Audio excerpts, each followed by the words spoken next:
Magandang araw, mga kababayan, mga kaibigan, at sa inyong lahat na makarinig sa aking mensahe ngayon.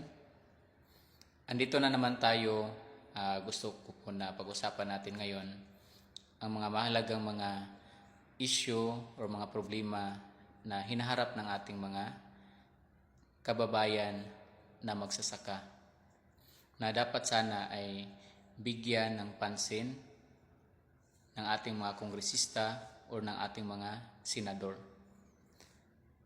Siguro nakikita natin na maraming mga magsasaka ngayon na sobrang nadidismaya dahil sobrang mababa ang presyo ng kanilang produkto sa merkado, tulad ng mga magsasaka ng palay. Nakikita natin na sa pamilihan, sobrang mataas ang presyo ng bigas. Umaabot ng 55 or 60 pataas per kilo.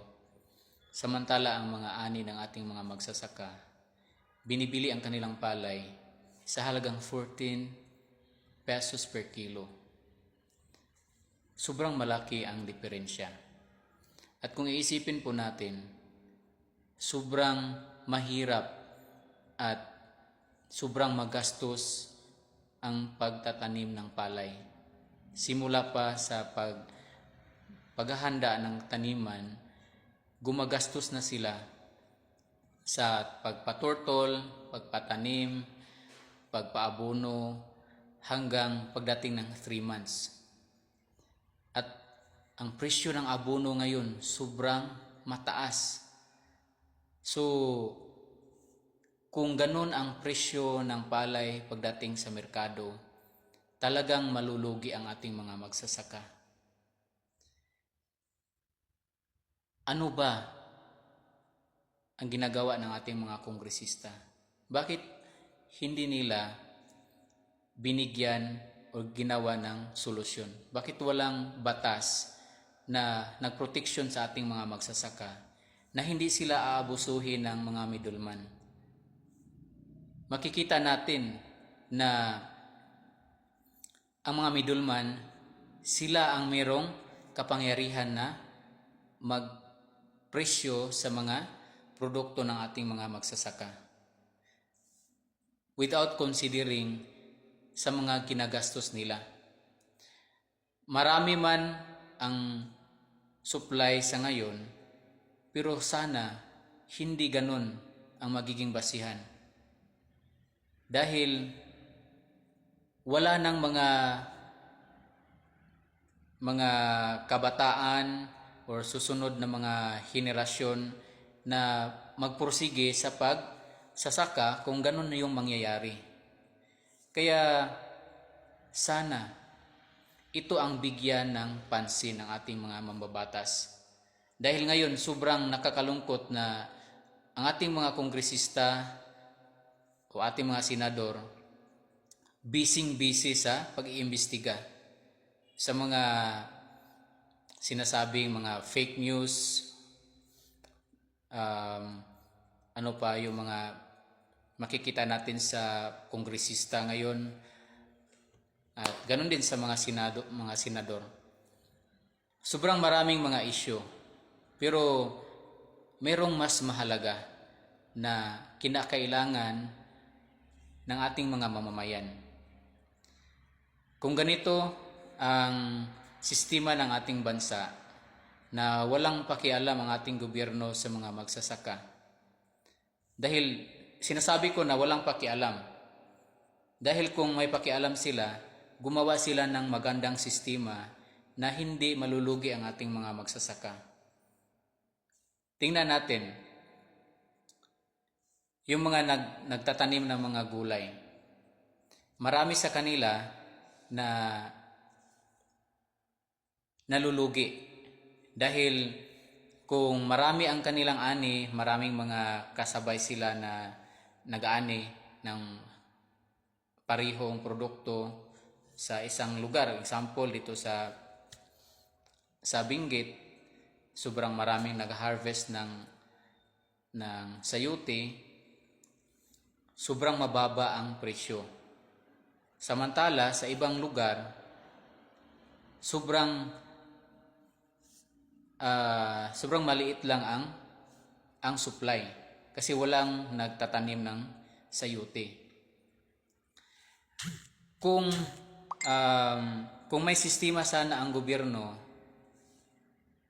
gawa nila ng maggawa nila ng sistema na kung saan ang maraming supply, bibilhin or meron tayong mga middleman, which is sila yung responsible na mag-distribute sa mga produkto sa isang lugar kung saan sobrang marami, at hindi hayaan na bibilhin na lang ng mga middleman na taga doon sa sobrang mababang presyo.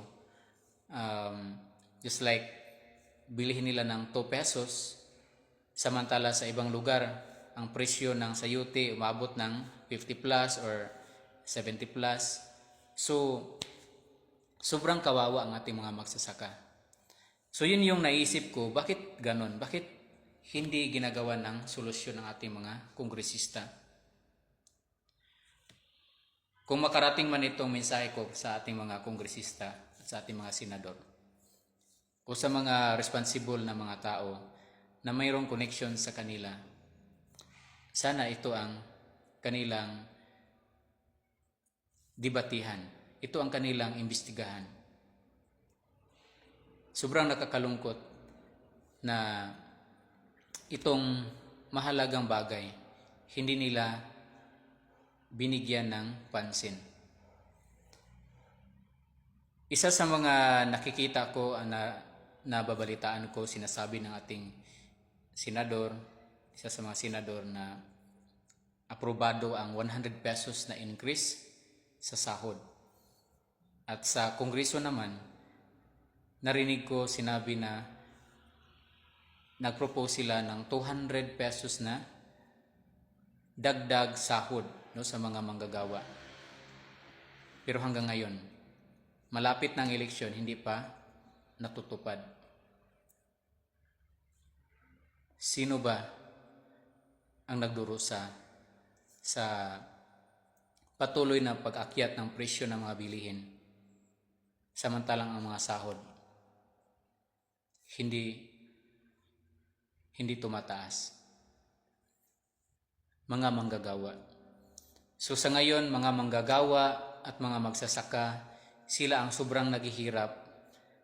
Samantala ang ating mga liderato, mga senador, mga congressman at mga politiko sa local governance,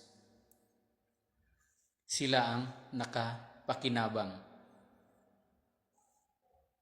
Sana bigyan ng pansin itong mahalagang bagay, itong mahalagang issue ng ating bansa. Dahil kung walang mga magsasaka, walang manggagawa, ano bang mangyayari sa ating bansa? Ang mga manggagawa at ang mga magsasaka, sila ang may malaking ambag para sa ekonomiya ng ating bansa.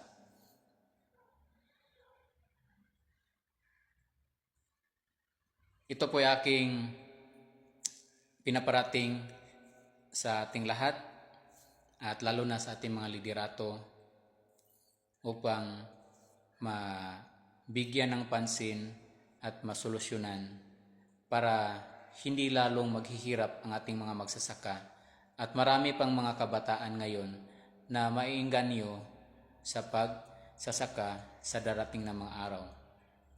So maraming salamat sa pakikinig po ninyo. Kung nagustuhan po ninyo ang aking mga content, sana suportahan ninyo ako by following my page and also my YouTube channel. Please comment below and I'm very happy to read or to answer questions, suggestions, and any reaction. Maraming salamat po. Have a nice